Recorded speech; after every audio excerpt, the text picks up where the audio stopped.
اعوذ باللہ من الشیطان الرجیم، بسم اللہ الرحمن الرحیم۔ سامعین گرامی قدر، آج کا ہمارا موضوع اپنے مومن مسلمان بھائی کو افطاری کروانے کا کتنا ثواب ہے۔ امام جعفر صادق علیہ السلام نے فرمایا کہ اگر تم نے کسی ایک روزہ دار کو افطاری کروائی، اس کو اس روزہ دار جتنا ثواب ملے گا۔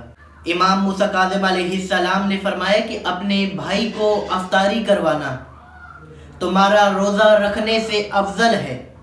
اور پھر امام جعفر صادق علیہ السلام نے اپنے فرزند کو یہ وصیت کی ہے کہ جب ماہ رمضان کا مہینہ داخل ہو جائے تو اپنے آپ کو مشقت میں ڈالو، کیونکہ اس مہینے میں ارزاق تقسیم ہوتے ہیں۔ اس مہینے میں موت کے اوقات بھی لکھے جاتے ہیں، یعنی موت کا وقت بھی لکھا جاتا ہے، اور ان لوگوں کے نام لکھے جاتے ہیں جو روزہ دار ہوتے ہیں۔ اور اس مہینے میں وہ راتیں ہیں، اگر کوئی انسان ان راتوں میں عمل کرے تو 1000 مہینوں سے افضل ہے۔ امام جعفر صادق علیہ السلام اپنے والد سے نقل کرتے ہیں، یعنی اپنے والد امام محمد باقر علیہ السلام سے نقل کرتے ہیں۔ امام محمد باقر علیہ السلام فرماتے ہیں کہ میرے بابا امام سجاد علیہ السلام فرماتے ہیں، ایک مشہور صحابی ان کی خدمت میں حاضر ہوا ماہ رمضان میں، تو امام سجاد علیہ السلام نے فرمایا کہ اے صدر، تو جانتا ہے یہ کون سی راتیں ہیں؟ تو صدر نے کہا کہ جی اے امام، میں آپ پر قربان، میرے ماں باپ آپ پر قربان، یہ ماہ رمضان کی راتیں ہیں۔ اور صدر نے سوال کیا، مولا یہ ان راتوں میں کیا ہے؟ امام سجاد علیہ السلام نے فرمایا کہ اے صدر، کیا تم اتنی استطاعت اور طاقت رکھتے ہو کہ حضرت اسماعیل علیہ السلام کی اولاد میں سے ان راتوں میں ہر رات 10 غلام آزاد کروا سکو؟ تو صدر کہتا ہے کہ مولا میں اور میرے ماں باپ آپ پر قربان، میرا مال اس قدر نہیں ہے، اس قدر زیادہ نہیں ہے کہ میں ہر رات 10 غلاموں کو آزاد کروا سکوں۔ تو اس طریقے امام سجاد علیہ السلام ایک غلام کم کرتے گئے اور صدر سے پوچھتے گئے، کیا تم اب غلام آزاد کروا سکتے ہو؟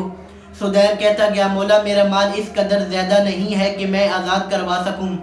آخر امام سجاد علیہ السلام ایک غلام پر آ گئے، کہا کہ اے صدر، کیا تم حضرت اسماعیل علیہ السلام کی اولاد میں سے ہر رات ایک غلام آزاد کروا سکتے ہو؟ تو صدر کہتا ہے، مولا میں بھی قربان، میرے ماں باپ بھی آپ پر قربان، مگر میرا مال اس قدر زیادہ نہیں ہے، میں اس قدر استطاعت نہیں رکھتا کہ میں ہر رات ایک غلام آزاد کروا سکوں۔ تو امام علیہ السلام نے فرمایا، کیا تم یہ طاقت رکھتے ہو کہ ان راتوں میں ہر رات کسی ایک مومن مسلمان کو تم افطاری کروا سکو؟ تو صدر کہتا ہے، مولا میں ایک مومن کو نہیں بلکہ میں 10 مومن مسلمان بھائیوں کو میں افطاری کروا سکتا ہوں۔ امام سجاد علیہ السلام نے فرمایا کہ اے صدر، میں یہی چاہتا تھا، تمہارا اپنے ایک مومن مسلمان بھائی کو افطاری کروانا حضرت اسماعیل علیہ السلام کی اولاد میں سے ایک غلام آزاد کروانے کے برابر ہے۔ 10 مومن مسلمانوں کو میں افطاری کروا سکتا ہوں۔ تو پھر یہ یاد رکھنا کہ اگر تم 10 مومن مسلمانوں کو افطاری کرواؤ گے تو پھر حضرت اسماعیل علیہ السلام کی اولاد میں سے 10 غلاموں کو آزاد کروانے کے برابر ہے۔ اگر تم چاہتے ہو کہ میں حضرت اسماعیل علیہ السلام کی اولاد میں سے